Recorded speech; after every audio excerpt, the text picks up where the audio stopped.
Hi, this is Arun Kumar Sharma. I hope you all are fine. और हम पढ़ रहे थे ज्योमेट्रिक डिजाइन ऑफ हाईवेज के बारे में, और उसी में आज हमें पढ़ना है साइड डिस्टेंस।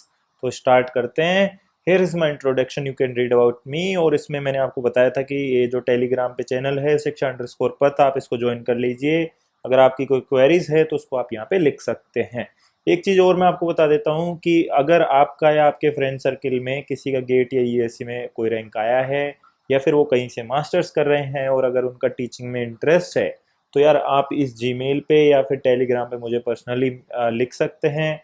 अगर हमें ऐसे लोग मिल जाते हैं तो हमारा ये जो मिशन है इसको हम और आगे ले जा सकते हैं, इस पर हम और ज़्यादा काम कर सकते हैं। तो स्टार्ट करते हैं। Here is the index. और इसमें मैंने आपको बताया कि हमारा जो पहला पिलर है वो हमारा हो चुका है, इंट्रोडक्शन। और जो सेकंड पिलर है इसको अभी हम डिस्कस कर रहे हैं। और इसमें भी जो पहला टॉपिक है क्रॉस सेक्शन ऑफ हाईवेज, ये हमारा हो चुका है। और आज हमें जो पढ़ना है वो है साइड डिस्टेंस के बारे में। तो यार देखते हैं। सबसे पहला क्वेश्चन जो आपके दिमाग में आना चाहिए कि यार साइड डिस्टेंस होती क्या है। अगर आप नाम में जाओ तो साइड डिस्टेंस, अगर यार मैं आपको जनरल भाषा में बता दूं तो it is the length of road visible to the driver. मतलब ये ऐसा डिस्टेंस है, ऐसा लेंथ है जो ड्राइवर को विजिबल होता है, जिससे जो है उसका व्हीकल का सेफ मूवमेंट होता है। मतलब सेफ मूवमेंट कराने के लिए हमें ये साइड डिस्टेंस इंश्योर कराना पड़ता है। अब बात आती है कि कौन कौन से तरह का हो सकता है। अगर आप सोचो तो यार, अगर हमारा ये जो साइड डिस्टेंस है ये अगर व्हीकल को रोकने के लिए अगर हम प्रोवाइड कर रहे हैं तो ये हमारा हो जाएगा एसएसडी, यानी कि स्टॉपिंग साइड डिस्टेंस। वहीं पे अगर हम इस साइड डिस्टेंस को ओवरटेकिंग के लिए प्रोवाइड कर रहे हैं तो हम इसे बोल देंगे ओवरटेकिंग साइड डिस्टेंस। सिमिलरली अगर हमारा ये साइड डिस्टेंस इंटरसेक्शन पे है, यानी कि जैसे ये जो इंटरसेक्शन होते हैं, अगर इस पे हम साइड डिस्टेंस की बात करेंगे तो हम इसे बोल देंगे साइड डिस्टेंस एट इंटरसेक्शन। तो यार ये आपको ध्यान रखना है, हम एक एक करके सबको अच्छे से डिटेल में डिस्कस करेंगे। तो यार सबसे पहले जो चीज आती है वो आती है स्टॉपिंग साइड डिस्टेंस। तो यार नाम में लिखा हुआ है स्टॉपिंग साइड डिस्टेंस, मतलब ऐसा साइड डिस्टेंस जो आपने प्रोवाइड किया है हुआ है, जो आपके ड्राइवर को विजिबल है to stop the vehicle if needed. मतलब आप ऐसे सोचिए, इस डायग्राम पे आइए, अगर यहाँ पे कोई भी एक कार है ये जो भी रोड पे चल रही थी, और सामने से अगर कोई भी ऑब्स्ट्रक्शन आ जाता है यहाँ पे, तो हो सकता है इन वर्स्ट केस ये ड्राइवर क्या करेगा कि ये अपनी जो व्हीकल है इसको रोक देगा। ये वर्स्ट केस है इसका। अगर हम अच्छा केस माने तो हो सकता है स्लो स्पीड से ही काम चल जाए, लेकिन हम वर्स्ट केस के लिए डिजाइन करें तो मतलब इस व्हीकल को रोकने की भी जरूरत पड़ सकती है, और उसी को हमने बोला है स्टॉपिंग साइड डिस्टेंस। तो यार अगर मैं इसकी बात करूं तो इसमें जो है दो कंपोनेंट होते हैं। इसमें पहला कंपोनेंट हमारा जो होता है वो होता है हमारा रिएक्शन डिस्टेंस, यानी कि ये ऐसा डिस्टेंस है जो हमारा कुछ रिएक्शन करने में, ड्राइवर का कुछ रिएक्शन होता है उसमें वेस्ट हो जाता है। और सेकंड जो है हमारा वो है ब्रेकिंग डिस्टेंस, यानी कि ये ऐसा डिस्टेंस है जो आफ्टर एप्लीकेशन ऑफ ब्रेक इतना डिस्टेंस जो है व्हीकल हमारा मूव करता है और फाइनली यहाँ आके रुक जाता है, और हमारा ये भी जो भी ऑब्जेक्ट था जिसको हमें बचाना था वो बच जाता है, और इस तरह से एक्सीडेंट अवॉइड हो जाता है। अब एक एक को दोनों में अच्छी तरह से डिस्कस करते हैं। जो हमारा पहला मैंने बताया आपको, जो हमारा रिएक्शन डिस्टेंस है, तो यार इसकी अगर मैं बात करूं तो ये जो डिस्टेंस का फॉर्मूला हमने पढ़ा था, क्या होता है कि डिस्टेंस इक्वल टू वेलोसिटी या फिर स्पीड इनटू में टाइम। तो ये रिएक्शन डिस्टेंस है, तो हमारा ये स्पीड तो हमारा क्या होगा, जो ओरिजिनल स्पीड जिससे हम आ रहे हैं वो स्पीड ही हमारा यहाँ पे जो ये सेक्शन है ये वाला, इस सेक्शन में इसमें हमारा जो भी स्पीड रहेगा वो हमारा ओरिजिनल स्पीड ऑफ व्हीकल, यानी कि जिससे आप यहाँ पे चल रहे हैं, सपोज करिए वी स्पीड से आप यहाँ पे आ रहे थे, तो यहाँ तक ए पॉइंट से लेके बी पॉइंट तक आपका स्पीड वी हमारा वी ही रहेगा। तो बी स्पीड से आप ट्रेवल कर रहे हैं और आपका जो रिएक्शन टाइम था ये था टी टाइम। तो यार अगर आप इन दोनों को मल्टीप्लाई कर दोगे तो ये आपके पास रिएक्शन डिस्टेंस आ जाएगी। अब लेकिन क्वेश्चन ये आता है कि हमारा जो इनिशियल स्पीड है ये तो हमें पता है, ये तो हमें पता है कि हमारा ये डिजाइन स्पीड होगा या फिर जिस स्पीड से हम चल रहे हैं वो, लेकिन क्वेश्चन आता है कि यार ये जो रिएक्शन टाइम है इसको हम कैसे निकालेंगे। अगर मैं इसकी बात करूं तो यार ये जो रिएक्शन टाइम होता है इसको हमने दो पार्ट्स में बाइफरकेट कर दिया है। ये जो रिएक्शन टाइम है, इन जनरल भाषा में अगर मैं आपको बताऊं तो ये जो रिएक्शन टाइम होता है ये है from the instant you detected any object to the instant brakes are applied. तो मतलब ये वाला जो टाइम है जब आपने ऑब्जेक्ट को देखा और जब आपने ब्रेक्स अप्लाई किए, ये है रिएक्शन टाइम। अब इसको हमने दो मेन पार्ट्स में बाइफरकेट कर दिया है। अगर मैं बताऊं आपको तो यार जो पहला है वो है हमारा जो है परसेप्शन टाइम होता है हमारा। तो यार अगर आप नाम से सोचो परसेप्शन मतलब कि क्या है कि अगर आपने देखा अच्छा ये ऑब्जेक्ट सामने है और मुझे मतलब हो सकता है व्हीकल रोकना पड़ेगा मुझे, तो ये सब सोचने में, ये सब ऑब्जेक्ट को देखने में, उसको परसीव करने में, इन सब चीजों में जो टाइम आपका वेस्ट हो रहा है उसे हमने बोला है परसेप्शन टाइम। और जो सेकंड इसका कंपोनेंट है हमारा रिएक्शन टाइम का, वो है हमारा ब्रेक रिएक्शन टाइम। यानी कि जो आपको ब्रेक एक्चुअली में अप्लाई करने में, मतलब आप सोचो आप जो है जो आपके लेग का मूवमेंट होगा और उसके बाद मतलब जो है ब्रेक आप लगाएंगे, उसमें भी कुछ थोड़ा बहुत टाइम चला जाता है। तो उस टाइम को हमने बोला है ब्रेक रिएक्शन टाइम। तो इन दोनों को मिलाने के बाद हमारा जो है टोटल रिएक्शन टाइम आ जाता है। अब यार बात आती है कि यार ये जो दोनों चीज हैं ये किन किन फैक्टर्स पे डिपेंड करेंगे। तो मैं आपको बता दूं ये बहुत सारे फैक्टर्स पे डिपेंड करते हैं। मतलब आप ऐसे सोचिए, आपकी स्पीड अगर ज़्यादा होगी तो हो सकता है आपको ऑब्जेक्ट को परसीव करने में थोड़ा ज़्यादा टाइम लग जाए, या फिर हो सकता है ये ड्राइवर टू ड्राइवर भी वेरी करेगा। काफ़ी लोग बहुत ही मतलब एक्सपर्ट होते हैं, हम बोलते हैं कि यार इसकी ड्राइविंग बहुत अच्छी, तो मतलब वो क्या है बहुत जल्दी जो है उसका ध्यान रहता है और चीज़ों को अच्छे से जल्दी परसीव कर लेता है। तो ये ड्राइवर टू ड्राइवर वेरी करेगा। थर्ड चीज़ हो सकती है कि एनवायरमेंटल कंडीशंस पे वेरी करे। सोचिए आप बारिश आ रही है या फिर रात का टाइम है या फिर मतलब कुछ भी ऐसा हो सकता है, तो उनकी वजह से भी मतलब आपका ये जो रिएक्शन टाइम है ये वेरी करता है। तो बहुत सारे और भी फैक्टर हैं, ये मैंने आपको थोड़ा मोटा मोटा समझाने के लिए बता दिया। अब यार नेक्स्ट चीज इसमें आती है एक थ्योरी जो कि हम बोलते हैं PIEV थ्योरी। यार ये थ्योरी क्या है मैं आपको बता दूं, तो मैंने आपको बताया कि यार ये जो रिएक्शन टाइम जो हमने देखा था इसको इन जनरल तो हम दो पार्ट्स में बाइफरकेट करते हैं, परसेप्शन टाइम और ब्रेक रिएक्शन टाइम। बट ये जो थ्योरी आई थी बाद में, इसने बोला था कि ऐसा नहीं है, मतलब चार कंपोनेंट में इसने जो है रिएक्शन टाइम को जो है डिवाइड किया। इसको पहले समझ लेते हैं, बाद में उसके बाद ब्रेकिंग डिस्टेंस पे आएंगे। तो यार अगर आप यहाँ पे देखो तो ये PIEV थ्योरी की ही बात कर रहा है। तो अगर मैं आपको बताऊं तो मतलब ये जो अगर आप इस डायग्राम से देखो तो ये बोलता है कि यहाँ से आपका प्रोसेस ऐसे पूरा बताया हुआ है। तो मतलब होता क्या है, स्टेप वन में ये बोलता है कि आप किसी भी ऑब्जेक्ट को जो है परसीव करते हैं, तो उसको बोला है इसने परसेप्शन टाइम। मतलब आपको ऑब्जेक्ट को समझने में कि हाँ भाई आपने कुछ भी ऑब्जेक्ट देखा तो जो है आपको वो देखेंगे और उसके बाद जो है आपका देखने के बाद आपके जो है ब्रेन को सिग्नल जाता है, यहाँ से आपने यहाँ पे ऑब्जेक्ट देखा और उसके बाद ब्रेन को सिग्नल जाएगा कि अच्छा सामने गाय आ गई है या फिर कुत्ता आ गया है या फिर कुछ भी। तो मतलब उसमें कुछ टाइम वेस्ट हो जाता है। उसके बाद नेक्स्ट कंपोनेंट इसने बताया इंटेलेक्शन। तो इंटेलेक्शन की अगर बात करूं तो यार ये ऐसा टाइम है जिसमें हम समझते हैं जो प्रॉब्लम है वो क्या है, कि अच्छा सामने गाय आई है या फिर स्पीड ब्रेकर है, उसी के अकॉर्डिंग मतलब हम डिसीजन लेंगे। तो ये चीज समझने में जो हमारा टाइम वेस्ट होता है वो है इंटेलेक्शन। थर्ड जो चीज आती है वो आती है इमोशन। तो यार ये जो थर्ड कंपोनेंट है ये इमोशन वाला, ये जो है ये पर्सन टू पर्सन बहुत ज्यादा वेरी करता है, क्योंकि काफी बार जो है एंगर फियर इन सब में भी बहुत ज्यादा टाइम वेस्ट हो जाता है। और ये जो है ये कंपोनेंट है ये भी बहुत इंपॉर्टेंट है ये PIV थ्योरी के अकॉर्डिंग। जो चौथा है और जो लास्ट कंपोनेंट है वो है हमारा वॉल्यूशन। यहाँ पे लिखा नहीं है लेकिन मैं लिख देता हूँ वॉल्यूशन। तो ये PIV ऐसे बन जाता है परसेप्शन, इंटेलेक्शन और जो है इमोशन, और थर्ड है फोर्थ है वॉल्यूशन। वॉल्यूशन बोलता है time spend in final action. मतलब आपने ऑब्जेक्ट को परसीव कर लिया है, उसको समझ लिया है, इमोशंस में भी टाइम वेस्ट हो गया है, और उसके बाद जो है आप फाइनल एक्शन लेंगे, ब्रेक्स लगाएंगे या रोक देंगे या फिर नहीं लगाएंगे, जो भी है मतलब इसमें टोटल जो मिला के इन चारों में जो टाइम लगता है उसको इसने बोला PIV थ्योरी ने कि ये है आपका टोटल रिएक्शन टाइम। तो यार यहाँ से आपको ये ध्यान रखना है, और ये आपको जो है थ्योरी में कहीं भी लिखने में आ सकता है। तो अच्छे से इसको एक बार बना लेना अपने से कि हाँ कैसे 8-10 पॉइंट की ये लिखने हैं हमें, ताकि एग्जाम में अच्छे मार्क्स मिल जाएं। अब वापस चलते हैं हम अपनी पिछली वाली स्लाइड पे। यहाँ पे देखें तो यार हमने देख लिया कि रिएक्शन डिस्टेंस क्या होती है। ये होती है हमारी V में T। अब यार हमने ये T के बारे में पढ़ तो लिया है, लेकिन जो IRC बोलता है ये बोलता है कि ये आपका T अप्रोक्सीमेटली जो होता है 2.5 सेकेंड होता है। ये आपको याद रखना है, सारे क्वेश्चंस में ये यूज होगा। मतलब जो हमारा रिएक्शन टाइम है ये है 2.5 सेकेंड्स। अब बात करते हैं ब्रेकिंग डिस्टेंस की। तो यार हमने जो है ऑब्जेक्ट को सब कुछ परसीव कर लिया और यहाँ से हमने जो है ब्रेक्स अप्लाई करना स्टार्ट कर दिए। तो यार आप ऐसे सोचिए कि मतलब आपने यहाँ से ब्रेक स्टार्ट किए और यहाँ पे आके आपका व्हीकल रुक गया है। मतलब आपकी जो फाइनल वेलोसिटी है यहाँ पे ये हो गई 0, और इनिशियल वेलोसिटी थी ये तो थी आपकी यहाँ पे जो भी थी कुछ भी।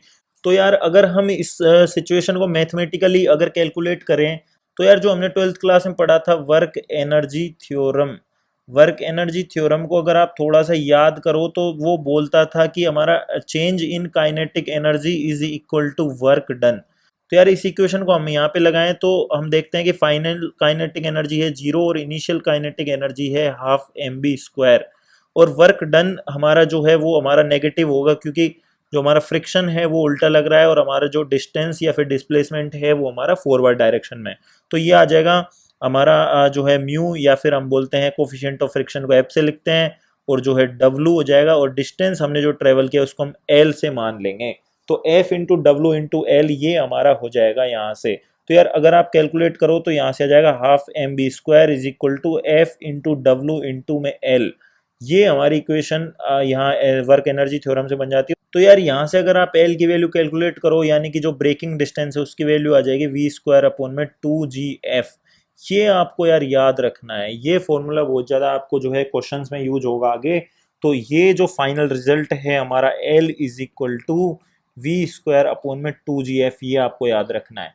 अब लेकिन बात आती है कि जो टोटल साइड डिस्टेंस है यानी कि टोटल एस एस डी है, ये हमारा होगा रिएक्शन डिस्टेंस, जो कि मैंने आपको बताया v इंटू टी, प्लस में हमारा जो है ब्रेकिंग डिस्टेंस ये आ जाएगा हमारा वी स्क्वायर अपॉन में 2gf। यार ये चीज फाइनल एक्सप्रेशन है हमारा, ये आपको याद रखना है। अब इसमें एक चीज और मैं आपको बता देता हूँ कि होता क्या है कि यार मतलब जो हमारे जो ब्रेक्स होते हैं, जो हमारे बाइक्स या फिर गाड़ी में जो भी ब्रेक होते हैं, वो ब्रेक की एफिशिएंसी हम 100% नहीं रखते हैं, ये आपको ध्यान रखना है। अब 100% क्यों नहीं रखते हैं यार, 100% तो रखना चाहिए। तो मतलब आप ऐसे सोचोगे अगर आपकी ब्रेक की एफिशिएंसी 100% है तो जैसे ही आपने ब्रेक्स अप्लाई किए उसी टाइम पे जो है आपका व्हील पूरी तरह से लॉक हो जाएगा और उसके बाद जो है रोटेशन उसका 0 होगा, यानी कोई रोटेशन नहीं होगा आइडियली अगर हमारा 100% उसका ब्रेक का एफिशिएंसी है तो। और उस केस में डेफिनेटली आपका जो है स्किडिंग होने के चांसेस हैं। तो यार आप हो सकता है स्टॉपिंग साइड डिस्टेंस से तो एक्सीडेंट हो या ना हो, स्किडिंग से जरूर हो जाएगा। तो इस चीज़ को अवॉइड करने के लिए हमारा जो ब्रेक का एफिशिएंसी है वो 100% हम रखते भी नहीं है, ये आपको ध्यान रखना है। बाकी जो है क्वेश्चन में आपको दिया हो तो ही आपको यूज लेना है, नहीं तो इस जो है ये ब्रेक एफिशिएंसी वाली चीज़ को नहीं यूज लेना है। अब मैं बात करता हूँ ये फॉर्मूले में कैसे इनकॉर्पोरेट करेंगे इसे। तो यार अगर आप देखो तो आप खुद से ऐसे सोचो इन जनरल कि जो है हमारा जैसे जैसे ब्रेक एफिशिएंसी जो है कम होता जाएगा, ऐसे ऐसे आपका जो है ये ब्रेकिंग डिस्टेंस है, ये ब्रेकिंग डिस्टेंस आपका बढ़ता हुआ जाएगा। यानी कि सपोज करिए अगर आपकी ब्रेकिंग एफिशिएंसी 50% है और उस केस में अगर आपका ब्रेकिंग डिस्टेंस x है, और सेकंड केस में जैसे ही आपका ब्रेक एफिशिएंसी 25% हुआ तो आपका जो ब्रेकिंग डिस्टेंस है ये 2x हो जाएगा। तो यार ये जो हमारा ब्रेकिंग डिस्टेंस है ये मैं बोल सकता हूँ कि इन्वर्सली प्रोपोर्शनल कर रहा है ब्रेकिंग एफिशिएंसी के। तो यहाँ से जो हमारा ये फॉर्मूला है इसको मैं थोड़ा सा मॉडिफाई करके ये लिख सकता हूँ, जो हमारा ब्रेकिंग डिस्टेंस है ये तो सॉरी हमारा हो जाएगा रिएक्शन डिस्टेंस, और ये हो जाएगा हमारा वी स्क्वायर अपॉन में 2gBf। ये हमारा फाइनल फॉर्मूला है, और यहाँ पे ये जो b है ये है हमारा ब्रेकिंग एफिशिएंसी, ये आपको याद रखना है। और अगर मैं आपको थोड़ा सा याद करने के लिए बता दूं, आगे आपको जो है प्रॉब्लम नहीं आएगी, ये जो b और f है ये हमेशा एक साथ होते हैं। और अगर आप इसको समझ भी सकते हैं थोड़ा यार कि मतलब ये जो बी है जैसे जैसे बढ़ेगा तो मतलब एफ हम बोल रहे हैं, एफ का जो इफेक्ट है वो थोड़ा कम होता जाता है, इसी की वजह से हम इन दोनों को एक साथ रखते हैं। तो यहाँ से ये आपको सब याद रखना है, ये हमारा फाइनल फॉर्मूला है, ये आपको याद रखना है। आगे मैं एक क्वेश्चन और सोल्व करा दूंगा, वहां से आपको और अच्छे से चीज़ें क्लियर हो जाएंगी। बाकी अगर थोड़ा सा कॉन्सेप्ट और बता दूं तो यार ये जो एस एस डी है तो ये मतलब हम जो है हर जगह प्रोवाइड करते हैं through out the length of road. मतलब आप सोचिए आप दिल्ली से जो है जयपुर जा रहे हैं तो आपको जो है सारी की सारी लेंथ पे एसएसडी आपको इंश्योर करना है। मतलब आप ओवरटेकिंग वगैरह तो आप इंश्योर ना भी करें बट आपको एसएसडी हर जगह इंश्योर करना है। तो ये चीज़ आपको ध्यान रखनी है, अगर आपको ऐसे स्टेटमेंट मिलते हैं तो कंफ्यूज नहीं होना है। अगर सोचिए कहीं पे आप एसएसडी नहीं दे पा रहे हैं तो वहाँ पे क्या करेंगे, वहाँ पे कोई और जो है ऑप्शन है नहीं यार। मतलब वहाँ आप क्या करोगे, स्पीड को आप जो है लिमिट कर दोगे, स्पीड को रिड्यूस कर दोगे। मतलब इस 40-50 का रेस्ट्रिक्शन लगा दिया तो उतने पे ही गाड़ी जा सकती है। तो ये करते हैं, मतलब ये आपको थोड़ा सा ध्यान रखना है। आगे बढ़ते हैं। आगे यार ये हमने देख लिया था। आगे यहाँ पे जो है बात की हुई है ट्रैफिक टाइप के बेसिस पे भी जो है साइड डिस्टेंस वेरी हो जाता है। यहाँ पे वही लिखा हुआ है, इसमें पहला है हमारा सिंगल लेन वन वे। मतलब आप सोचिए कि अगर आपका जो है रोड है वो सिर्फ सिंगल लेन है और जो है सिंगल लेन प्लस में आपका जो मूवमेंट है वो वन वे है, यानी कि एक ही डायरेक्शन में गाड़ी जा रही है, तो उस केस में हमारा एस एस डी ही होगा। क्योंकि आप सोचिए अगर यहाँ पे कोई व्हीकल है तो मतलब यहाँ पे अगर कुछ ऑब्स्ट्रक्शन दिख भी गया तो इतने में एस एस डी में वो रुक जाएगा। इसमें सेकंड केस दिया हुआ है सिंगल लेन टू वे। यार अगर आप इसको ऐसे सोचो तो आप ऐसे देखिए इस डायग्राम में, ये आपका सिंगल लेन है, इधर से कोई व्हीकल यहाँ पे आ रहा है और इधर से कोई भी व्हीकल यहाँ पे ऐसे आ रहा है। अगर वर्स्ट केस में क्या हो सकता है कि इन दोनों व्हीकलों को यहाँ कहीं बीच में ऐसे आके रुकना पड़े, तो इसका भी कुछ ऐसे एसएसडी होगा, इसका भी एसएसडी होगा और इसका भी कुछ ऐसे एसएसडी होगा। तो मतलब हम मान के चलते हैं कि ये जो यहाँ पे सिंगल लेन टू वे के केस में जो आपको यहाँ पे प्रोवाइड करना है, 2 टाइम्स ऑफ एसएसडी करना है, वरना आपका यहाँ पे कहीं पे बीच में हेड ऑन कोलिजन हो सकता है। तो उस चीज को अवॉइड करने के लिए हम यहाँ पे इस केस में जो है 2 टाइम्स ऑफ एसएसडी प्रोवाइड करते हैं। थर्ड जो है इसमें वो है आपका डबल लेन। उसमें वन वे या टू वे कुछ भी हो सकता है। अब नाम में लिखा हुआ है डबल लेन, तो डबल लेन का मतलब क्या है, आपका ऐसे यहाँ पे ये होगा और इधर से मतलब आपको कुछ भी व्हीकल आ रहा है और इधर से कुछ भी व्हीकल आ रहा है, तो यार इस केस में हेड ऑन कोलिजन तो आपको हो नहीं सकता। तो कहीं भी यहाँ अगर ऑब्स्ट्रक्शन दिखता भी है तो ये एस एस डी पे ऐसे रोक देगा, तो इस केस में भी हम एस एस डी ही प्रोवाइड करेंगे। तो ये तीनों आपको याद रखने हैं। क्वेश्चन सोल्व करते टाइम उसका फाइनल आंसर लिखते टाइम पढ़ लेना कि यार केस कौन सा है, उसके बाद ही उसको आंसर करके आना, वरना आपके मार्क्स पूरे नहीं आएंगे। नेक्स्ट यहाँ पे एक क्वेश्चन दिया हुआ है, ये क्वेश्चन ये सी 2019 में आया था। आई रिक्वेस्ट कि आप खुद से सोल्व करिए। आई होप आपने ट्राई किया होगा। मैं यहाँ पे डिस्कस कर देता हूँ। लिखा हुआ है consider two cars approaching from opposite direction at 90 kmph and 60 kmph। इसमें दो कार्स हैं जो अपोजिट डायरेक्शन में आ रही हैं और उनका अलग अलग स्पीड यहाँ पे दिया हुआ है। If the reaction time is 2.5 second, इसने स्मॉल टी दे दिया है यानी कि रिएक्शन टाइम दे दिया है। Coefficient of friction is 0.7, coefficient of friction यानी कि आपको एफ दे दिया है। एंड ब्रेक एफिशिएंसी इज 50%, यानी कि आपको बी की वैल्यू भी इसने दे दी है। लिखा हुआ है minimum sight distance required to avoid a head on collision will be. तो यार ये सेम ही क्वेश्चन है जो हमने इससे पहले जो कॉन्सेप्ट डिस्कस किया था उसमें यही चीज हमने डिस्कस की थी। यहाँ से आपके जो है सारे डाउट्स क्लियर हो जाएंगे। इसमें क्या हो रहा है अगर मैं आपको इस डायग्राम से बता दूं, तो यहाँ पे कुछ व्हीकल है, ये ए व्हीकल को अगर मैं बोलूं तो ये जो है 60 के एमपीएच से ट्रेवल कर रहा है, सॉरी इसको हम 90 से मान लेते हैं, 90 के एमपीएच से ट्रेवल कर रहा है और इधर से कोई व्हीकल आ रहा है दूसरा, ये जो है 60 के एमपीएच से ट्रेवल कर रहा है। तो हो सकता है कि यहाँ पे बीच में इनके कहीं हेड ऑन कोलिजन हो जाए और इसको अवॉइड करने के लिए मतलब इन दोनों व्हीकल को हो सकता है वर्स्ट केस में रुकने की जरूरत पड़ेगी। तो हम ये मान के चलेंगे कि जो है इसके लिए कुछ एस एस डी होगा, वो एस एस डी वन है, और इसके लिए जो एस एस डी चाहिए होगा वो होगा एस एस डी टू।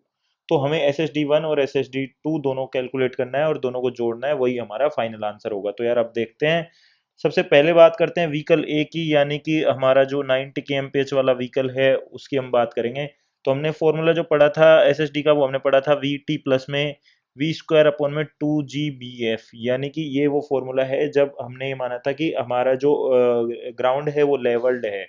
उस केस में अगर हम बात करें तो यहाँ पे वेलोसिटी हमने देखा 90 kmph, लेकिन यार अगर मैं आपको बता दूं, आप यार थंब रूल के हिसाब से ये 3-4 चीजें ध्यान रखिए, क्योंकि मतलब आपको ना ये ऑब्जेक्टिव्स में काम आएगा कि आप ऐसे अगर कन्वर्ट करने बैठोगे बार बार के एम पी एच को मीटर पर सेकंड में, तो हो सकता है टाइम लग जाए। तो यहाँ से ध्यान रखो 100 के एम पी एच जो होता है वो होता है हमारा अराउंड 27.7 मीटर पर सेकंड। और अगर ये 90 के एम पी एच है तो इसको आप सीधा याद रख लो, ये होता है 25 मीटर पर सेकंड। अगर ये 80 के एम पी एच है तो 80 के एम पी एच को आप कन्वर्ट करके देख लेना, ये आएगा अराउंड 22.22 मीटर पर सेकंड। और अगर 60 के एम पी एच है तो 60 के एम पी एच में ये आता है अराउंड 66.67 मीटर पर सेकंड। तो यार यहाँ से ये जो चारों है ना, ये चारों वैल्यूज किलोमीटर पर आवर को मीटर पर सेकंड में, ये आप सीधा याद कर लीजिए क्योंकि ऑब्जेक्टिव में आपको जो काम आ जाएगा। ऐसे आप थोड़ा डायरेक्ट चीजें याद कर लीजिए यार, ताकि मतलब आपको थोड़ा सा हेल्प हो जाएगा ऑब्जेक्टिव में। यहाँ पे जो हम यूज करने वाले हैं वो है हमारे 25 मीटर पर सेकंड। तो यार यहाँ से सीधा वेलोसिटी की वैल्यू हो जाएगी 25, और जो वी टी है वो हमारा गिवन है 2.5 प्लस में यहाँ पे हो जाएगा 25 का होल स्क्वायर अपन में 2 इंटू जी को आपको 9.8 नहीं लेना है, 10 ले लेना है, क्योंकि अगर आप यहाँ पे देखो तो आपको ऑप्शंस में जो है काफी ज्यादा वेरिएशंस हैं। तो मतलब इतना क्लोज नहीं है ऑप्शंस की आपको बिल्कुल एक्यूरेट कैलकुलेट करने की जरूरत है। आप थोड़े थोड़े अप्रोक्सीमेशन लेके चलिए ताकि जो है टाइम थोड़ा बच जाए हमारे पास। जो बी का वैल्यू है वो आपको दिया हुआ है 0.5, एफ का वैल्यू है 0.7। अगर यहाँ से देखो तो ये 0.5 और 2 1 हो गया, तो यहाँ से अगर आप कैलकुलेट करो तो ये हो जाएगा 62.5 प्लस में ये हो जाएगा 625 अपॉन में आ जाएगा 7। तो यार अगर यहाँ से हम कैलकुलेट करें तो ये आ जाएगा 62.5 प्लस में 89.3, और यहाँ से जो आंसर आ जाएगा, जो हमारा SSD1 आ गया, ये आ गया 152.8 मीटर, यानी कि ये अप्रोक्सीमेटली हम इसको लिख सकते हैं 153 मीटर। अब यार बात करते हैं SSD2 की। तो यार SSD2 में क्या हो जाएगा, ये हमारा जो आया था SSD1 में आया था 62.5 प्लस में 89.3, और इसको हमने अप्रोक्सीमेटली कर लिया था 153 मीटर के। अगर यार जो SSD2 की अगर बात करें तो जो है टाइम बचाने के लिए हम देख सकते हैं कि 89.3 को अप्रोक्सीमेटली अगर मैं 90 ले लूँ, तो 90 को अगर मैं जो है 60 अगर वेलोसिटी में कन्वर्ट कराना चाहूँ तो मैं क्या करूँगा, 90 से 2 बार इसको डिवाइड कर दूंगा और 60 से 2 बार मल्टीप्लाई कर दूंगा, क्योंकि हमारा जो ब्रेकिंग डिस्टेंस है it is directly proportional to V square. ऐसे करके आपको थोड़ा टाइम बचाना है एग्जाम में। तो यहाँ से अगर आप कैलकुलेट करोगे तो 90 90 कट जाएगा, और ये कितना आ जाएगा 3, और ये आ जाएगा 2, और यहाँ से मतलब अगर आप कैलकुलेट करोगे इट इज अराउंड 40 मीटर्स। ये हमारा आ गया ब्रेकिंग डिस्टेंस SSD2 के लिए। SSD2 की बात चल रही है अभी। और अगर इसका जो है रिएक्शन डिस्टेंस अगर कैलकुलेट करें तो मतलब मैंने आपको बताया था कि 60 के एमपीएच को अगर मीटर पर सेकंड में कन्वर्ट करें तो 66.67 इंटू में 2.5, अगर इसको 2.5 लिखो या फिर 5/2, यहाँ से अगर आप कैलकुलेट करोगे तो ये कितना आ जाएगा 8.33, और यहाँ से अगर आप कैलकुलेट करोगे तो इट इज़ अराउंड 41 पॉइंट कुछ कुछ आएगा। तो मतलब इसको हम ले लेते हैं अराउंड 42 मीटर। तो यहाँ से 42 मीटर तो हमारा रिएक्शन आ गया, और 40 हमारा आ गया जो है ब्रेकिंग डिस्टेंस, और इन दोनों को आप ऐड कर दोगे तो ये आ जाएगा आपका अराउंड 82 मीटर्स आ गया यहाँ से। तो मतलब 82 मीटर्स तो हमारा SSD2 हो गया, और SSD1 था हमारा 153 मीटर्स, यहाँ पे जो लिखा हुआ है 153, इन दोनों को आप जोड़ दीजिए कितना आ जाएगा 153 प्लस में 82, ये अराउंड आ जाएगा आपका 5 और 8 13 और एक 235 मीटर्स आ गया आपका। तो मतलब आपका आंसर फाइनल क्या हो जाएगा, आपका आंसर हो जाएगा 236 मीटर। ऐसे आपको क्वेश्चन को थोड़ा सा मतलब टाइम रिड्यूस कर करके प्रैक्टिस से देखना है कि यार आप कैसे और ज़्यादा टाइम बचा सकते हैं, उसके हिसाब से आपको ऑब्जेक्टिव्स क्वेश्चन की प्रैक्टिस करनी है। तो आगे बढ़ते हैं। नेक्स्ट यार यहाँ पे effect of gradient on SSD की बात की हुई है। तो यार अगर मैं आपको बताऊं तो हमने जो पिछला वाला केस था उसमें हमने माना था कि हमारा जो व्हीकल है वो हमारा लेवल जो पाथ है उस पर चल रहा है, लेकिन ऐसा भी केस हो सकता है कि आपका जो व्हीकल है वो हमारा जो है इंक्लाइंड सरफेस पर ट्रेवल कर रहा हो। तो उस केस में आपका जो स्टॉपिंग साइड डिस्टेंस है उस पर क्या इफेक्ट पड़ेगा, वही हमें यहाँ पे देखना है। तो यार अगर मैं आपको बता दूं तो जो हमने SSD को जो दो कंपोनेंट में डिवाइड किया था, रिएक्शन डिस्टेंस जो था हमारा वो था हमारा V/T, प्लस में जो हमारा जो था वो था हमारा ब्रेकिंग डिस्टेंस। तो यार अगर आप सोचो तो ये जो रिएक्शन डिस्टेंस है ये तो जो कांस्टेंट ही रहेगा, ये ग्रेडियंट पे इसका तो कुछ वेरिएशन होगा नहीं। वेरिएशन जो होगा वो होगा आपका ब्रेकिंग डिस्टेंस का, ये ही हमें कैलकुलेट करना है। तो यार देखते हैं, यहाँ पे जो केस मैं डिस्कस कर रहा हूँ ये है हमारा राइजिंग ग्रेडियंट वाला। सेम हम बाद में जो है फॉलिंग ग्रेडियंट के लिए भी इसको जो है कन्वर्ट कर लेंगे। तो अगर आप देखो तो यार आपका जो व्हीकल है ये इस डायरेक्शन में ट्रेवल कर रहा है, तो यहाँ पे इसके फोर्स दिखाए हुए हैं, इस पे कौन कौन से फोर्स लग रहे हैं। इस पे ये एक वेट लग रहा है डाउनवर्ड, इसको हमने दो कंपोनेंट में डिवाइड कर लिया है ऐसे, ये यहाँ पे ये इसका डाउनवर्ड डायरेक्शन में एक फोर्स आ गया है, और जो यहाँ पे ऐसे मतलब इसका जो दूसरा कंपोनेंट आएगा इधर आएगा, और इसी को यहाँ पे नॉर्मल ऐसे दिखाया हुआ है। तो नॉर्मल क्योंकि ऊपर वाली डायरेक्शन लगता है तो यहाँ पे आ जाएगा। अब यहाँ पे हम सेम इक्वेशन लगाएंगे जो हमने वहाँ पे लगाया था, work energy theorem. Work energy theorem हम यहाँ पे लगाएंगे, और ये बोलता है change in kinetic energy is equal to work done. तो यार फाइनल काइनेटिक एनर्जी तो आपकी यहाँ पे क्या हो जाएगी, वो भी जीरो ही होगी। तो फाइनल काइनेटिक एनर्जी, सपोज करिए आपका व्हीकल ऐसे यहाँ पे आके रुक जाता है, यहाँ पे ऐसे आके रुक गया, तो इसने मतलब एल लेंथ सपोज करिए यहाँ से यहाँ तक ऐसे एल लेंथ ट्रेवल किया। और अगर मैं दोनों केस में देखूं तो यहाँ पे जो फाइनल काइनेटिक एनर्जी ये जीरो है, और हमारा इनिशियल जो काइनेटिक एनर्जी है वो है ½ mv²। और जो वर्क इसमें जो टोटल वर्क हुआ है वो हमारा होगा, इसमें फोर्स कौन कौन से लग रहे हैं जो है, अगर पहला फोर्स बताएं तो ये mg sin θ हमारा इधर लग रहा है, ये वाला।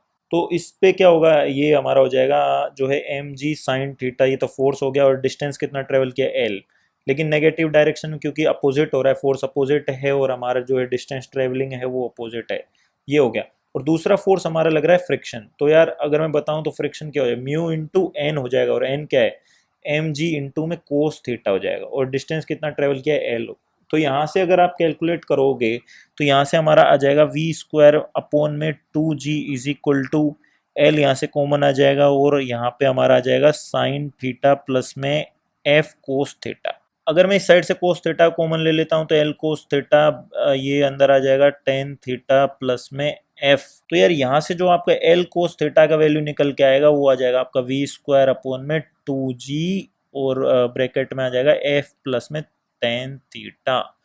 ये हमारा आया है। लेकिन अगर मैं आपको बताऊं तो यार होता क्या है कि ये जो हमारा ग्रेडियंट होता है ये आप क्वेश्चंस भी कितने भी सोल्व कर लेना वहां पे भी आपको पता है क्या मिलेगा 2% ग्रेडियंट 5% ग्रेडियंट। और अगर मैं कोस थीटा का बताऊं तो यार मतलब ऐसे ये जो 10% तक मतलब जो ग्रेडियंट 10% तक यानी कि जब थीटा इतना कम होता है उस केस में जो हमारा एल कोस थीटा और एल का वैल्यू ऑलमोस्ट मतलब सिमिलर ही आपको मिलेगा, मतलब ज़्यादा वेरिएशन नहीं आएगा। जब आपका टेन थीटा यानी कि वो 10% से ज़्यादा हो जाता है ना तभी आपको मोस्टली वेरिएशन देखने को मिलता है। तो इसको भी हम एल भी बोल सकते हैं भाई, आप एल कोस थीटा बोलो या एल बोलो एक ही बात है क्योंकि जो हमारा थीटा है वो बहुत ही कम होता है। तो यार यहाँ से अगर मैं आपको फाइनल एक्सप्रेशन लिख दूँ तो L is equal to V square upon में 2g एफ प्लस में टेन थीटा। अब यार ये जो टेन थीटा है इसको हम क्या बोलते थे, हमने जो रेलवे में भी काफ़ी जगह पढ़ा था, इसको परसेंटेज में भी हम कैलकुलेट कर लेते थे और यहाँ पे हम इसको म्यू बोल देते हैं। सपोज करिए आपको बोलता है कि ग्रेडियंट 5% है तो आप म्यू को क्या इसमें लिखेंगे जो है 0.05। ऐसे आपको थोड़ा ध्यान रखना है, कंफ्यूज नहीं होना है। L equal to V square upon में 2g एफ प्लस में म्यू, यहाँ से ये आपका फाइनल एक्सप्रेशन आ गया है। अब यार इसमें जो बात आती है अगली वो आती है ब्रेक एफिशिएंसी की। तो मैंने आपको वहाँ भी बताया था कि जो ब्रेक एफिशिएंसी है वो हम हमेशा लगाते हैं एफ के साथ क्योंकि हमारा जो फ्रिक्शन है उससे ही हम उसको डील करते हैं। तो यहाँ से ये आ जाएगा वी स्क्वायर अपॉन में 2g बी एफ प्लस में म्यू। ये हमारा फाइनल एक्सप्रेशन हो गया है in the case of rising gradient. तो यार ये आपको ध्यान रखना है। अब बात करते हैं फॉलिंग ग्रेडियंट की। तो यार फॉलिंग ग्रेडियंट में आपके क्या होगा आप खुद से सोचिए। फॉलिंग ग्रेडियंट में आप सपोज करिए ये व्हीकल ऐसे नीचे जा रहा है तो उसमें क्या होगा कि ऐसे ये एम जी साइन थीटा तो नीचे ही लग रहा होगा लेकिन आपका फ्रिक्शन इस केस में ऐसे उल्टा लग रहा होगा। तो मतलब ये जो दोनों फोर्सेस हैं ये आपके अपोजिट डायरेक्शन में हैं और उसी की वजह से अगर आप कैलकुलेट करोगे तो इससे उसको आप खुद से कैलकुलेट करिए। उस केस में कुछ भी नहीं होगा, बस आपका ये जो साइन है यहाँ पे ये आपका माइनस हो जाएगा यानी कि वी स्क्वायर अपॉन में 2g बी एफ माइनस में म्यू। ये आपको ध्यान रखना है यार। मतलब खुद से थोड़ा सा और इसको अगर आप एक बार एक्सप्रेशन को डिराइव कर लेते हैं तो आपके समझ में भी और आ जाएगा। हो सकता है आपको ये डेरिवेशन एग्जाम में भी मिल जाए, तो ये याद रखना। आगे बढ़ते हैं। आगे यहाँ पे क्वेश्चन दिया हुआ है, ये 2013 में आया था। रिक्वेस्ट कि आप खुद से सोल्व करिए। आई होप आपने ट्राई किया होगा। यार मैं डिस्कस कर लेता हूँ। यहाँ पे देखते हैं determine the minimum non passing side distance. यार एक चीज मैं आपको बताना भूल गया कि जो साइड डिस्टेंस होती है हमारी यानी कि सॉरी एसएसडी जो हमारी होती है stopping side distance, stopping side distance जो हमारी होती है उसमें अगर आप देखो तो नाम में लिखा हुआ है स्टॉपिंग यानी कि हम व्हीकल को रोक रहे हैं तो उसके से व्हीकल को पास क्यों करना है। तो इसलिए हम इसको जो स्टॉपिंग साइड डिस्टेंस है इसको हम बोल देते हैं नॉन पासिंग डिस्टेंस। यानी कि आप जो है जो भी सामने व्हीकल है या कुछ भी है उसको आप पास नहीं कर रहे हो, मतलब आपको रोकना है व्हीकल, तो इसलिए हम इसको बोलते हैं नॉन पासिंग साइड डिस्टेंस। आप नाम को यार अच्छे से पढ़ा करो, आधी चीज तो वही बता देते हैं। तो आगे देखते हैं लिखा हुआ है that should be provided for a vehicle coming down on a जो है 6% ग्रेडियंट, यानी कि आपका डाउनवर्ड ग्रेडियंट की बात कर रहा है। ऐसे डाउनवर्ड ग्रेडियंट है, ये 6% दिया हुआ है, 6% है और मतलब ऐसे यहाँ पे कोई भी व्हीकल है ये ऐसे नीचे की साइड आ रहा है और यहाँ पे कुछ इसने डेटा दिए हुए हैं। इसकी वेलोसिटी दी हुई है जो है 56 की एमपीएच, इसका रिएक्शन टाइम इसने 2 सेकंड्स दिया हुआ है। जनरली 2.5 होता है तो अब इसने 2 दे दिया तो आपको 2 ही लेना पड़ेगा। Coefficient of friction between tyre and road surface ये है आपका 0.5, इसने एफ की वैल्यू आपको दे दी है। तो यार आपको कुछ भी नहीं करना है, 5 मार्क्स का क्वेश्चन है, सीधा फॉर्मूला लगा देना है v इंटू में टी प्लस में वी स्क्वायर अपॉन में 2g बी एफ माइनस में म्यू। आप यहाँ पे अगर देखो तो यार माइनस हमने इसलिए लगाया क्योंकि डाउनवर्ड ग्रेडियंट है। इसमें यार कुछ भी नहीं करना है, सब चीज़ें तो आपको पता है। v यहाँ पे kmph में दिया है तो इसको आप पहले उसमें कन्वर्ट कर लीजिए मीटर पर सेकेंड में 5/18 से। यहाँ से आपका v निकल के आ जाएगा, यहाँ से v आ गया। आपको t यहाँ पे पता है, t क्या है हमारा जो है ये दिया ही हुआ है, ये आपका 2 सेकेंड है। उसके बाद v हमें यहाँ पे पता है 2 पता है, g 9.8 पता है। v क्या है हमारा ब्रेकिंग एफिशिएंसी, इसने दिया नहीं है तो 1 मान लेंगे। f क्या है, f हमें पता है 0.5 इसने दे दिया। ग्रेडियंट हमारा क्या है यहाँ पे 6% दे दिया तो ये आ जाएगा 0.06। तो यार यहाँ से सब चीज़ें तो आपको पता है क्वेश्चन में, बस आंसर निकालना है आपको सब वैल्यूज रख के। तो ये आप खुद से भी ट्राई कर लीजिए। आगे बढ़ते हैं। आगे यार यहाँ पे ओवरटेकिंग साइड डिस्टेंस की बात की हुई है। तो यार नाम में लिखा हुआ है ओवरटेकिंग, मतलब यहाँ पे हमें किसी व्हीकल को ओवरटेक करना है। तो यार सबसे पहली चीज़ आपके दिमाग में आनी चाहिए कि यार ये ओवरटेकिंग की ज़रूरत ही क्यों पड़ी। मतलब आप खुद ऐसे सोचिए कि सपोज करिए सारे व्हीकल जो है किसी रोड की डिज़ाइन स्पीड से चल रहे हैं। सपोज करिए ये रोड है, यहाँ पे अगर सोचिए ये ऐसे कुछ भी है, टू वे है, तो यहाँ पे अगर सोचिए सारे व्हीकल, मतलब इसकी जो डिज़ाइन स्पीड है, सपोज करिए नेशनल हाईवे तो 100 की डिज़ाइन स्पीड है, अब सारे व्हीकल अगर 100 पे चले हैं यहाँ, तो यार आपको ये ओवरटेकिंग की ज़रूरत ही नहीं पड़ेगी।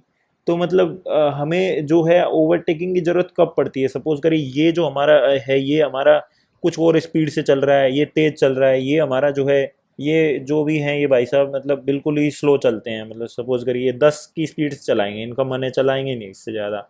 तो यार ये जो आपका पीछे से जो व्हीकल आ रहा है ये इसको ओवरटेक करेगा। तो इसकी वजह से मतलब ये सब रीजंस हैं कि different different speeds, different different class of vehicles, उस पर ही आपकी जो है फॉर्चूनर भी चल रही है, उस पर नैनो भी चल रही है। तो मतलब ये सारे रीजंस हैं कि जो आपको जो है ओवरटेकिंग की ज़रूरत पड़ती है।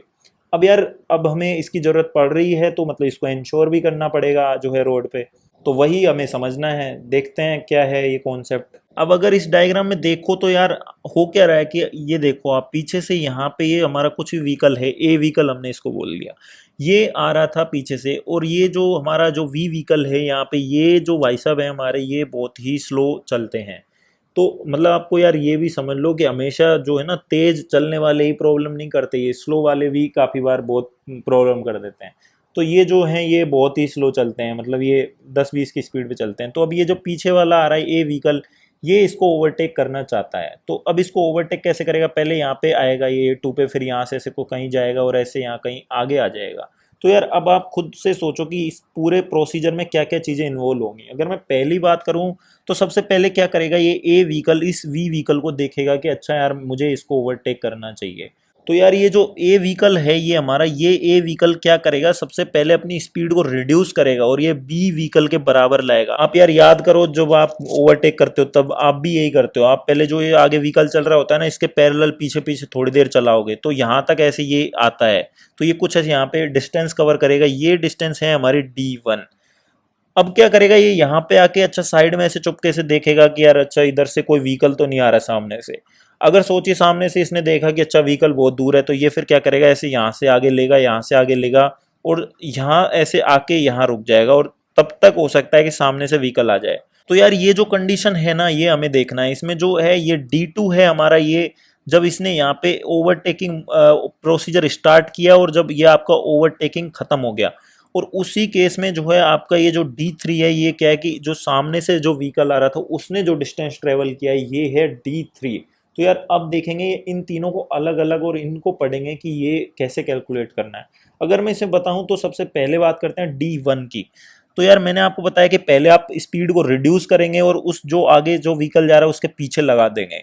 तो यार ये D1 तो बहुत ही सिंपल है, मतलब आप क्या करेंगे बी यानी कि जो speed of vehicle V into में जो है रिएक्शन टाइम, यहाँ पे जो ये रिएक्शन टाइम है ये आपका 2 सेकंड होगा, ये आपका 2.5 नहीं होगा SSD की तरह। उसके रीजंस भी हैं यार, अगर आप सोचो तो यहाँ पे ये वो ब्रेक्स वगैरह ज़्यादा लगाने का और वो सब उन सब में ज़्यादा टाइम स्पेंड नहीं होगा, तो इसीलिए 2 सेकंड ले लेते हैं। अगर नहीं दिया तो लेना है, 2 सेकंड दिया हुआ है तो बहुत ही अच्छी बात है।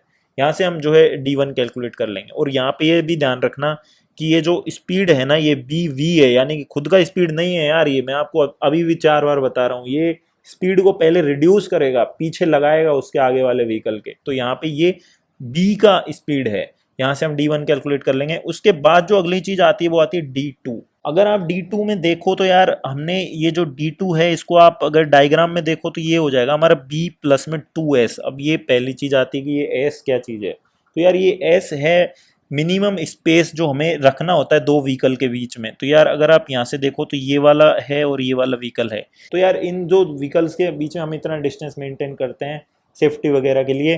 तो ये एस इसको हमने बोला है। सिमिलरली यहाँ पे भी हम जो है ये एस जो डिस्टेंस है ये मेंटेन करेंगे, तो ये एस हो जाता है। लेकिन इसकी वैल्यू जो हमें आईआरसी बोलता है ये हमारा 0.7 वी प्लस में 6, ये जो है एम्पेरिकल फॉर्मूला है, ये याद रख लीजिए।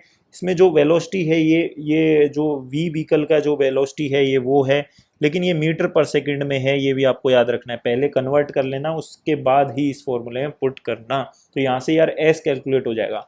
बात आती है ये बी कैसे कैलकुलेट होगा। तो यार b क्या चीज है, अगर हम डायग्राम में देखें तो ये b है हमारा distance travelled by vehicle b। ये जो दूसरा वाला व्हीकल है जो आगे स्लो व्हीकल है, स्लो व्हीकल बोलो या फिर ओवरटेकन व्हीकल, यानी कि जिसको ओवरटेक किया जा रहा है। और ये जो a था ये है हमारा ओवरटेकिंग, यानी कि जो ओवरटेक कर रहा है। तो इनसे भी आप कंफ्यूज मत होना, ये ओवरटेकन व्हीकल है। तो इसका जो स्पीड है वो हमारा b भी पता ही है। तो ये जो डिस्टेंस ट्रेवल करेगा ये कुछ है b।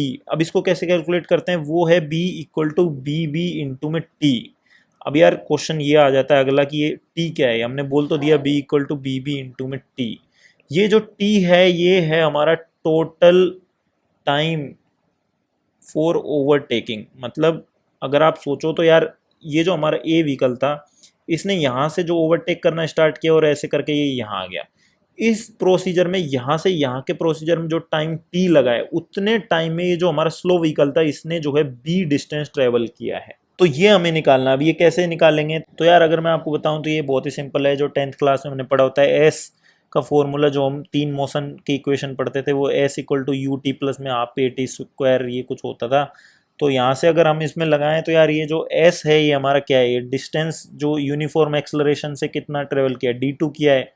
ये जो इनिशियल स्पीड है ये इसकी कितनी थी, हमारे ए व्हीकल की बी वी थी। और जो टोटल टाइम लगा इसको कितना लगा, टी प्लस में हाफ इंटू में ए तो क्या एक्सलरेशन है, ये यूनिफॉर्म है, और टी क्या टी स्क्वायर। अगर मैं यार इस चीज़ को जो है इक्वल करा दूँ, डी टू हमारा क्या है बी प्लस में जो है ये टू एस के बराबर ही है, ये तो हम यहाँ डायग्राम से ही देख सकते हैं। और जो हमने ये भी देख लिया था कि ये हमारा जो बी का वैल्यू है ये हमारा था क्या, यहाँ से देखो तो ये है हमारा बी वी इंटू में टी।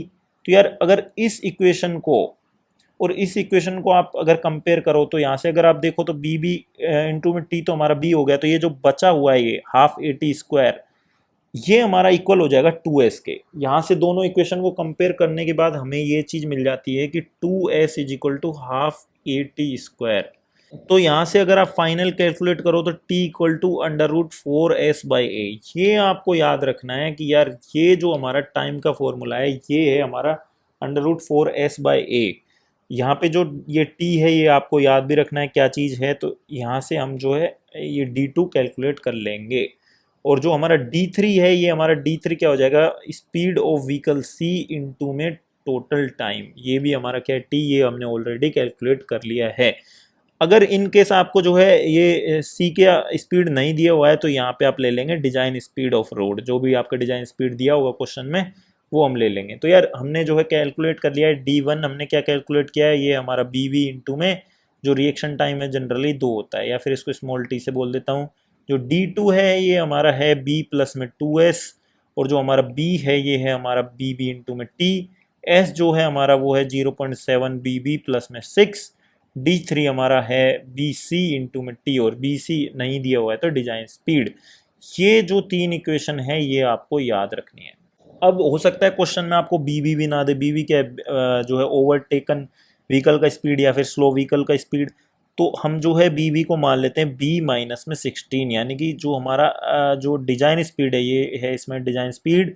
डिजाइन स्पीड को आप के एम पी एच में रखेंगे, के एम पी एच में रखना है यहाँ पे, और के एम पी एच में रख के उसमें 16 माइनस कर देंगे तो आपको स्लो व्हीकल का जो स्पीड है वो आ जाता है। ये हम मान लेते हैं यार डिजाइन के लिए, अगर आपको नहीं दिया है तो यहाँ से ऐसे कैलकुलेट कर लेना है।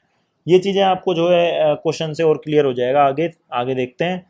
आगे यार यहाँ पे एक चीज़ और आती है क्वेश्चन से पहले कि ये ओवरटेकिंग जोन क्या होता है। यार मैं आपको एक चीज़ बताऊं पहले, तो मैंने आपको बताया था कि एसएसडी जो है ना, जो स्टॉपिंग साइड डिस्टेंस, वो हम हर जगह इंश्योर करते हैं। लेकिन यार ये जो ओवरटेकिंग है ना ये हम हर जगह इंश्योर करें ये कोई ज़रूरी नहीं है। तो यार अगर मैं आपको बताऊं तो हो सकता है कि मतलब ऐसे कहीं पे आपको स्पेस का इतना रेस्ट्रिक्शन है, या फिर आपका जो है टेरेन कुछ ऐसा है कि हर जगह आप ओएसडी मेंटेन नहीं कर सकते हैं।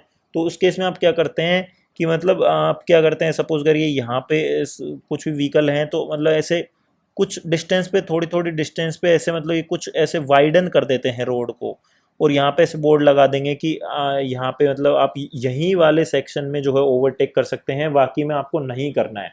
तो इस स्ट्रेच में आप क्या करेंगे, सपोज करिए यहाँ से ही आपका रोड स्टार्ट हो रहा है तो यहीं पे आप कुछ ऐसे साइन बोर्ड लगा देंगे कि इस पूरे स्ट्रेच में आप कहीं भी ओवरटेक मत करिए।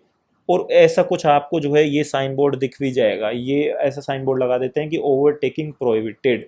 अब यार ऐसे रोड तो आपको जो है इंडिया में तो मतलब हार्डली कहीं दिखेंगे कि जहाँ ओवरटेकिंग को प्रोहिबिट कर दिया हो, क्योंकि यार अपने तो यहाँ लोग इतने फन से मतलब ड्राइविंग करते हैं, कौन पढ़ता है साइन वाइन बोर्ड को, ठीक है लगा होगा हर जगह ओवरटेक करना है, तो इसलिए इंडिया में आपको ऐसे रोड्स नहीं मिलेंगे कि मतलब जहाँ पे ओवरटेकिंग प्रोहिबिटेड हो, हम हर जगह ओवरटेकिंग अलाउ करते हैं। बाकी जो फॉरेन कंट्रीज़ वगैरह में ये बहुत होता है कि मतलब ऐसे ओवरटेकिंग आपको जो है अलाउड नहीं होगा काफ़ी जगह, और ऐसे ओवरटेकिंग जोन्स बने हुए हैं। तो यार ये आपको अब समझ में आया होगा आई होप कि ओवरटेकिंग जोन्स क्या है, मतलब ऐसे रोड को वाइडन कर देते हैं, और क्यों करते हैं ये भी मैंने आपको बता दिया। अब बात करते हैं कि यार ये कितना जो है ये हमारा ये ओवरटेकिंग जोन है, इसका लेंथ कितना होगा, ये चीज़ इंपॉर्टेंट है। तो यार आईआरसी जो बोलता है ये बोलता है कि जो डिजायरेबल लेंथ है ये हमारा है 5 times of O H D. 5 times of O H D आपको देना है, लेकिन होता क्या है कि यार इतना स्पेस हो सकता है नहीं है, स्पेस का रेस्ट्रिक्शन है, तभी तो हम हर जगह ओ एच डी नहीं दे रहे। तो ये 5 times of O H D देना भी डिफिकल्ट हो जाएगा, तो उस केस में हम क्या करेंगे, 3 times of O H D तो आपको देना ही देना है। तो यहाँ पे वही दिखाया हुआ है 3 to 5 times of O H D यहाँ पे दे देंगे। ये आपने वाइडन कर दिया है, यहाँ पे इतना था, यहाँ से थोड़ा वाइडन कर दिया है। लेकिन अगली चीज़ आती है कि इसमें कुछ ऐसे आपको सिग्नल पोस्ट लगाने पड़ेंगे। यहाँ पे आपने लगा दिया एक S1, यहाँ पे आप लिख देंगे कि ओवरटेकिंग जोन अहेड, लिख देंगे कि इतना दूर है, तो आपके जो व्हीकल आ रहा है पीछे से उसको पता लग जाएगा, अच्छा जी इतने दूर हैं, तो यहीं से कुछ ओवरटेकिंग ऑपरेशन करना स्टार्ट कर देते हैं।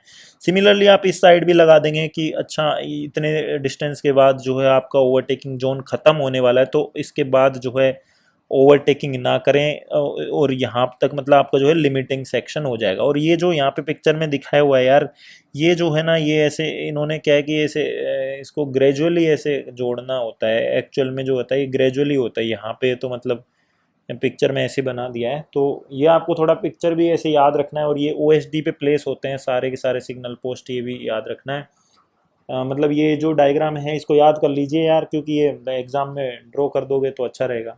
तो आगे देखते हैं। आगे यार यहाँ पे एक क्वेश्चन दिया हुआ है, इससे आपको जो है और सारी चीज़ें क्लियर हो जाएंगी। ये क्वेश्चन ये सी 2017 में आया था। क्वेश्चन में लिखा हुआ है speed of A overtaking vehicle is 90 kmph। अब आप देख लो ओवरटेकिंग मतलब ये ए व्हीकल की बात कर रहा है, मैंने जो आपको पिछला जो डायग्राम दिखाया था उसमें। And acceleration is 3 km/h/s। Units को थोड़ा देख लेना, इसने एक्सलरेशन की वैल्यू दे दी है। Calculate the safe passing side distance. अब आप देखो यार, हमने एसएसडी में क्या बोला था उसे, नॉन पासिंग साइड डिस्टेंस, क्योंकि वहां पे रुकना था, ओवरटेक नहीं करना था। यहाँ पे ओवरटेक करना है, इसीलिए हम ओएसडी को क्या बोलते हैं, पासिंग साइड डिस्टेंस भी बोलते हैं। कंफ्यूज नहीं होना एग्जाम में, ये ओएसडी ही पूछ रहा है आपसे। For one way and two way traffic, ये चीज और देखनी है, ये मैंने आपको वहां नहीं बताया था, यहाँ समझ में आ जाएगा। वन वे के लिए अलग, टू वे के लिए अलग। Calculate the length of overtaking zone भी इसने पूछ लिया है। ऑल्सो ड्रॉ द सेम, सारी चीज आ जाएगी यार आपके इस क्वेश्चन से। देख लेते हैं। क्वेश्चन स्टार्ट होते ही सबसे पहले वो डायग्राम आपको रटा रटाया एकदम बढ़िया तरह होना चाहिए, कि ऐसा नहीं एग्जाम में जाके कंफ्यूज हो रहे हैं ए कहाँ है बी कहाँ है। तो जाते ही पहले क्वेश्चन स्टार्ट ऐसे करना है, सबसे पहले ये डायग्राम ड्रॉ करना है एकदम रटा रटाया।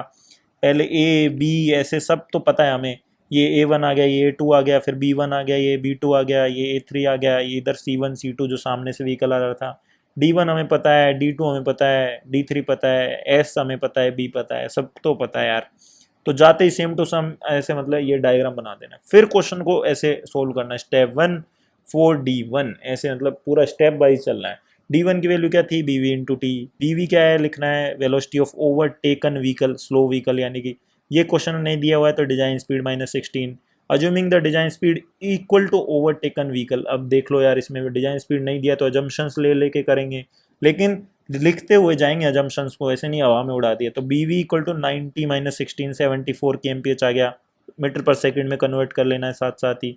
D1 की वैल्यू क्या आ जाएगी, 20.55 इंटू में 2 क्या है हमारा, ये रिएक्शन टाइम है 41.10 आ जाएगा। यहाँ नीचे लिख भी देना है जूमिंग रिएक्शन टाइम इतना। स्टेप 2 में जाएंगे, स्टेप 2 बोलता है फॉर D2। तो D2 के लिए कैसे कैलकुलेट करेंगे, सबसे पहले हमारा आता है एस जो आता है हमारा स्पेस हेड भी, इसका फॉर्मूला हमने पढ़ लिया था 0.7 BV प्लस में 6।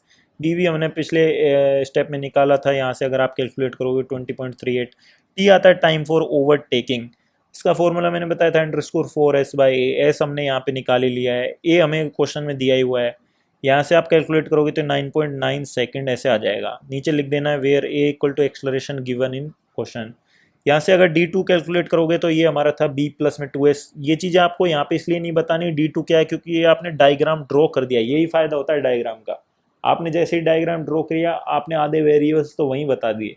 यहाँ पे आप वैल्यू रख दो, ये आ जाएगा, यहाँ पे वैल्यू रखोगे तो 244.2। स्टेप 3 D3 के लिए, D3 बोलता है velocity of vehicle C into में टाइम। वेलोसिटी ऑफ व्हीकल C नहीं दिए हुए है तो assuming vehicle C travelling with design speed, और डिजाइन स्पीड क्या था 90 था, यहाँ से कैलकुलेट कर लोगे तो ऐसे 9.9, तो हमारा टी तो निकाल ही लिया था, ये आ जाएगा 247.5 मीटर। यहाँ से यार स्टेप 4 लिख देते हैं फॉर वन वे रोड। दोनों चीज़ें पूछी हैं तो वन वे के लिए क्या आ जाएगा, O S D is equal to D1 plus में D2। यार ये चीज़ मैं थोड़ी समझा देता हूँ। आप अगर सोचो तो यार, ये अगर सोचो ये वन वे है, सपोज करिए यहाँ से ये कोई सी व्हीकल सामने से आ ही नहीं रहा है तो D3 क्यों आएगा, वहाँ पे नहीं आएगा। आपका जो ओवरटेकिंग में जो टोटल लेंथ आएगा वो क्या आएगा, D1 प्लस में D2, वही इसने यहाँ पे किया है D1 प्लस D2, यहाँ पे कैलकुलेट कर दिया, फाइनल आंसर यहाँ पे ये आ जाएगा। नीचे लिखा हुआ है डिजायरेबल लेंथ कितना आ जाएगा overtaking zone 5 times O H D, और जो है मिनिमम लेंथ आ जाएगा 3 times O H D. Calculate कर लो, यहाँ पे जो है ड्रॉ कर दो यार, ऐसे यहाँ पे इसने ड्रॉ कर दिया है।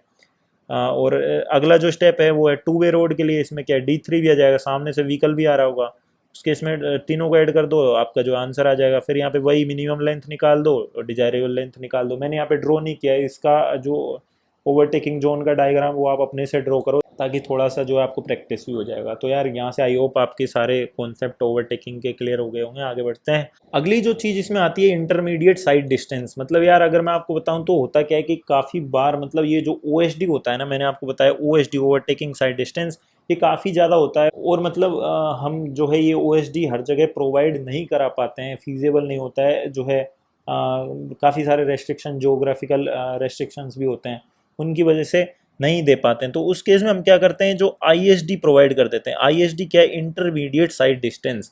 ये IRC हमारा बोलता है कि ये लिखा हुआ है वही provided where OHD can not be provided, और IRC ने इसका वैल्यू दे रखा है 2 टाइम्स ऑफ SSD। इसका यार लॉजिक तो क्या ही है, मतलब आप इसको रट ही लो, और तो मुझे तो कोई इसका लॉजिक इतना मिला नहीं।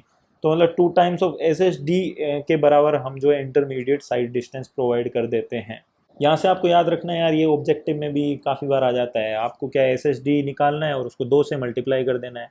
तो आपको जो ऑप्शन में क्या मिलेगा, ऑप्शंस में ना आपको दोनों आंसर मिलेंगे। तो पहले पढ़ लेना कि आई एस डी जो है पूछ रहा है या एस एस डी पूछ रहा है, उसके बाद जो है टिक करना है। तो यहाँ से ये ध्यान रखना है। बाकी अगर मैं आपको बताऊँ तो यार यहाँ पे एक टेबल दी हुई है नीचे, ये टेबल भी इंपॉर्टेंट है।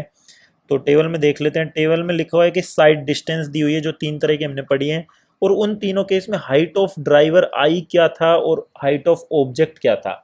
अगर मैं बताऊं तो एसएसटी के केस में जो ड्राइवर आई का जो हाइट है वो 1.2 मीटर है। ये तो सब में कॉन्स्टेंट ही रहेगा, क्योंकि जो है हमने स्टैंडर्ड ये माना हुआ है कि जो है height of driver eye 1.2 metre होता है। लेकिन ऑब्जेक्ट का हाइट यहाँ पे जो माना है वो 0.15 माना है। वो इसलिए माना है, सपोज करिए यहाँ पे से मतलब कुछ भी है, गाड़ी वाड़ी में जा रहे हैं तो यहाँ पे कुछ भी ऐसे छोटा भी हो सकता है ना, ऑब्स्ट्रक्शन तो कुछ भी हो सकता है। तो उस केस में हमने ये जो 0.15 मान के जो पिछला है वो सारा एक्सप्रेशन निकाला है। अगला जो है वो है हमारा OHD के केस में सेम रहेगा 1.2 मीटर, लेकिन यहाँ पे हाइट ऑफ ऑब्जेक्ट भी 1.2 मीटर हो जाएगा, क्योंकि इस केस में जो है हमारे जो है वो दोनों ही व्हीकल हैं। ये भी आपका व्हीकल है, ये जो दूसरा जिसको ओवरटेक कर रहा है वो भी आपका व्हीकल ही है। तो हम जो है दोनों 1.2 मीटर। सिमिलरली ISD, यार काम तो क्या है, ओवरटेकिंग के लिए ही दे रहे हैं ISD भी, तो ये भी 1.2 यहाँ से याद रखना, ऑब्जेक्ट में कहीं आ जाएगा। आगे बढ़ते हैं।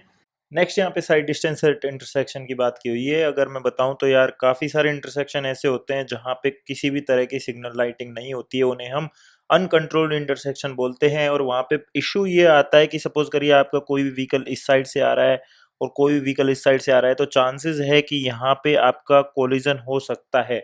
तो मतलब आपको प्रॉपर विजिबिलिटी रखने के लिए आपको इंश्योर करना पड़ेगा कि आपकी ये वाली डिस्टेंस भी SSD से ज़्यादा होनी चाहिए, और आपका जो बी व्हीकल है इसके लिए भी आपका SSD जिस रोड में वो अप्रोच हो रहा है उसमें मेंटेन होना चाहिए। और जब ये दोनों SSD ऐसे आप इंश्योर करेंगे, तो जो तीसरी वाली साइड में यहाँ पे, अगर यहाँ पे आप देखो तो ये जो लाइन है, ये जो लाइन है इसको हम बोलते हैं साइट लाइन, यानी कि लाइन ऑफ साइट भी हम इसको बोल सकते हैं। तो मतलब ये जो है ये क्लियर होनी चाहिए, यानी कि आपकी विजिबिलिटी यहाँ पे किसी भी तरह से ऑब्स्ट्रक्ट नहीं होनी चाहिए। तभी आपका जो है ये व्हीकल है एक दूसरे को देख पाएंगे और तभी जो है ब्रेक्स वगैरह अप्लाई कर पाएंगे।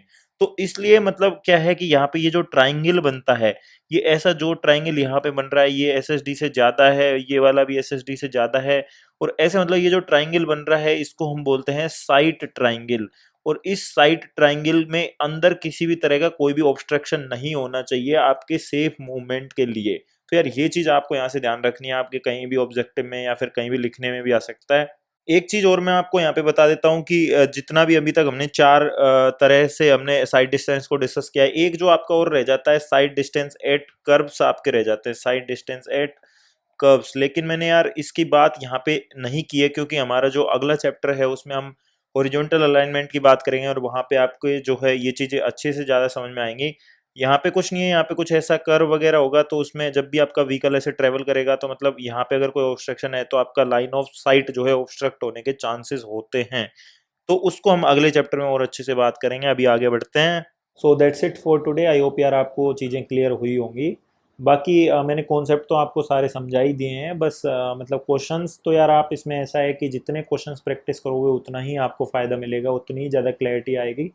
तो मतलब आप क्वेश्चंस अपने खुद से और ज़्यादा ट्राई करिए और ज़्यादा अपने खुद से एफर्ट मारिए।